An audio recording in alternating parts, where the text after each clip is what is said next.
Lotus reality and agro farming వారు premium farm land projects మన పొలం ఫేజ్ 1, 2 మరియు 3 కంప్లీట్ చేసుకుని మన పొలం phase 4 Wasar village at Narayana Khed లో ఆగస్టు 15 ఇండిపెండెన్స్ డే రోజు గ్రాండ్ లాంచ్ చేయడం జరుగుతోంది. లాంచింగ్ మరియు ఇండిపెండెన్స్ డే సందర్భంగా 5 గుంటాస్ ల్యాండ్ అవుట్ రేట్ లో బుక్ చేసుకున్న వారికి 1,50,000 రూపాయల డిస్కౌంట్ తో పాటు 2 గ్రాముల గోల్డ్ ఫ్రీగా ఇస్తున్నారు. పూర్తి వివరాలకు సంప్రదించండి. అర్థం ఏంటంటే ఈవేళ పిల్లలకి తల్లిదండ్రులకి జాతకాలను బట్టి ఉంది రకరకాలుగా. ఒక్కొక్క పిల్లాడు పుడితే తల్లిదండ్రులు కలిసి వస్తుంది, ఒక్కొక్క అమ్మాయి పుడితే మేషరాశిలో పుట్టిన వాళ్ళు కొంతమంది తల్లిదండ్రులు కలిసి. అలాగే ఈ రాశుల్లో ఎంతమందికి కలిసి రాదంటే అశ్విని నక్షత్రం మేషరాశి, భరణి నక్షత్రం మేషరాశి, ఇలాగే సింహరాశి, మకర రాశి, ఇలాగా కొన్ని రాశుల వాళ్ళకి తల్లిదండ్రుల వల్ల పిల్లల వల్ల తల్లిదండ్రులకు ఇబ్బంది రాక తప్పదు. అలా అని చెప్పేసి ఆ రాశి కూడా పుట్టిన ఐశ్వర్యం కలిసి రాదా అంటే కలిసి వస్తుంది, కానీ వీళ్ళు వాళ్ళ చెప్పు చేతల్లో ఉండాలి. అలాగే ఒక జాతకుడు పుడితే తండ్రికి కొడుక్కి జాతకం విమర్శించాలి, కూతురికి తండ్రికి విమర్శించకూడదు ఎప్పుడు కూడా. ఇప్పుడు మేషరాశి జాతకుడు పుట్టాడు, భరణి నక్షత్రం అశ్విని నక్షత్రంలో పుట్టాడు, ఆ తండ్రి జాతకాన్ని కొడుకు జాతకానికి ముడిపెట్టాలి ఎప్పుడు కూడా. కూతురికి లెక్క చేయండి. ఎందుకని అక్కడ తండ్రికి బట్టి జాతకం కొడుకు చూడాలి, కొడుకు జాతకాన్ని బట్టి తండ్రికి చూసుకోవాలి. ఒకవేళ ఇంట్లో ఇబ్బందులు వస్తున్నాయి, ఎవరి వాళ్ళు వస్తున్నాయి, కొడుకు వాళ్ళ తండ్రికి ఇబ్బంది వస్తుందా, తండ్రి వాళ్ళ కొడుకు ఇబ్బంది వస్తుందా అని దాంట్లో చూడవలసి వస్తే అప్పుడు తండ్రి వ్యక్తిగత జాతకాన్ని చూసుకోవాలి. ఎందుకు ఈ ఇబ్బందులు వస్తున్నాయి మా ఇంట్లో, వీడు వచ్చిన దగ్గర నుంచి నాకు ఎందుకు ఈ కష్టాలు వస్తున్నాయి అనే విమర్శిస్తులకి తండ్రి జాతకంలో ఏదైనా ప్రాబ్లం ఉంటే కొడుక్కి ఎఫెక్ట్ ఇస్తుంది పక్కా షూర్. అలాగే అమ్మ ఇంకా పోతే భరణి నక్షత్రం కృతికా నక్షత్రంలోకి వస్తులోకి, వృషభ రాశిలోకి వస్తులోకి, వృషభ రాశి వాళ్ళ పిల్లలు కూడా పుట్టిన వాళ్ళ కొంతమంది లక్ష్మీ కటాక్షం విపరీతంగా ఉంటుంది, సూర్యుడు అధిపతి కాబట్టి. అలాగే వృషభ రాశిలో మగ పిల్లలు పుట్టినా ఆడపిల్లలు పుట్టినా కూడా ఆ ఇంటికి లక్ష్మీదేవి ఆడపిల్ల కన్నా ముందు పుడితే లెక్క ఏమిటంటే ఆ తల్లిదండ్రులు ఎంతో చక్కగా ఉంటారు, సంతానం సుఖ సౌఖ్యాలతో వర్ధిల్లుతూ ఉంటుందని అదొక శాస్త్రం. అలాగే అందులో కూడా తేడా పాఠాలు జరుగుతుంటాయి.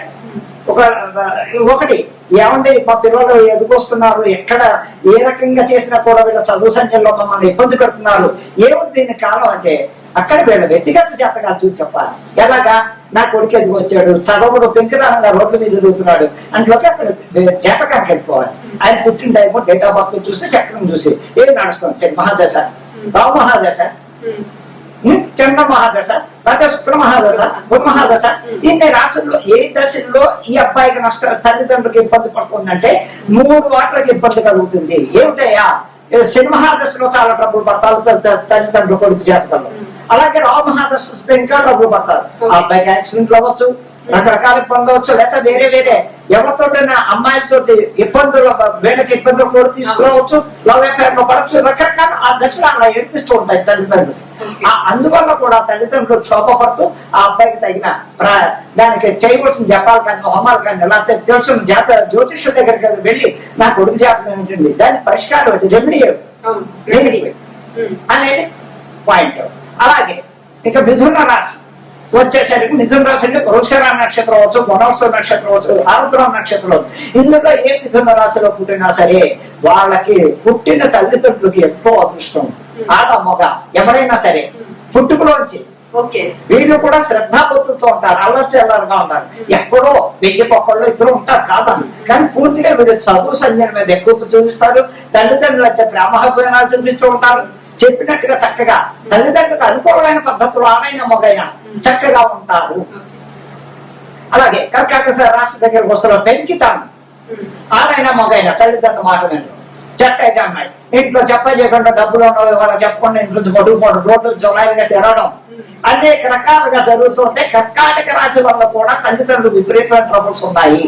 ఇకపోతే సింహరాశి, సింహరాశి మకా నక్షత్రం 4 పాదాలు, పుబ్బా నక్షత్రం 4 పాదాలు, ఉత్తర 1వ పాదం దాకా కూడా సింహరాశి. కానీ మకా నక్షత్రం సింహరాశికి తేడా, పుబ్బా నక్షత్రం తేడాలో మకా నక్షత్రం వాడు దారి లేదు.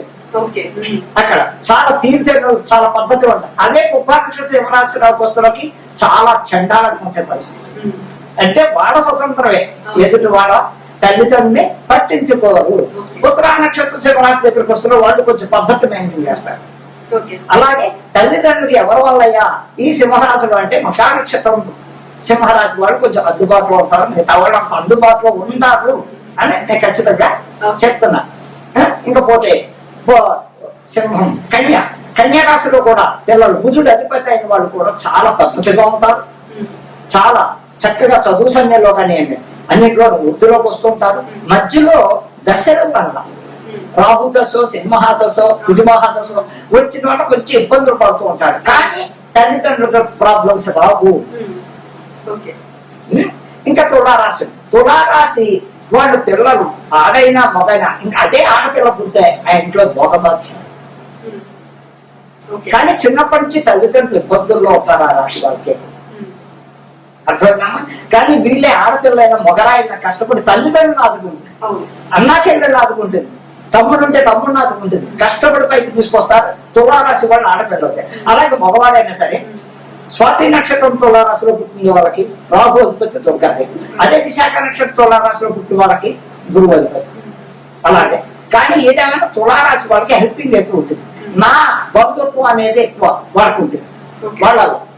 ఇంకా పోతే అక్కడికి తులారాశి వృశ్చిక రాశి వాళ్ళు స్వార్థపరులు, స్వార్థం ఎక్కువ, నాదే ఎంతసేపు పక్కవాడు ఎలా పోతే నాకే, నేను నా పిల్లలు నా భార్య, అమ్మ నాన్న కూడా అంత పట్టించుకుని స్టేట్ ఉండదు. వృశ్చిక రాశి ఎక్కడ దాకా అనురాధ వృశ్చిక రాశి, విశాఖ వృశ్చిక రాశి, అలాగే జ్యేష్ఠ నక్షత్రం వృశ్చిక రాశి, అలాంటి వాళ్ళంతా వాళ్ళు స్వార్థం చూసుకుంటారు. అలా అని చెప్పి వాళ్ళకి ఇద్దరు అని చెయ్యరు, కానీ పెద్ద పట్టించుకోరు. అంతసేపు ఎంత వాళ్ళ కుటుంబం నలుగురే వాళ్ళ ఆ స్వార్థంగా ఉంటారు. ధనుస్సు రాశి చాలా పద్ధతైన ఉంటారు, అందులో మొండితనాలు ఉంటారు. మొండితనం ఉన్నప్పటికీ కూడా ఒకళ్ళ హాని చెయ్యరు, ఉపకారస్తులే కానీ అపకారం చేయలేదు. ఎందుకని గురువు అధిపతి ఉన్నవాళ్ళు, బుధుడు అధిపతి ఉన్నవాళ్ళు, శుక్రుడు అధిపతి ఉన్నవాళ్ళు ఎదుటి వాళ్ళు మేలు కోరుకుంటారు. ఫస్ట్ వాడికి జేబులో రూపందా లేదా, అయ్యో వాడికి అన్నం తిన్నాడా లేదా అని ఆలోచిస్తాడే కానీ వాడు స్వార్థం కోరుకోవాలి. ఇలాగుంటుంది ఏమా. ఇంకా పోతే తల్లిదండ్రులకి వీళ్ళు కూడా బాగా ఉపయోగపడతారు, తల్లిదండ్రులకి ఉపయోగపడతారు.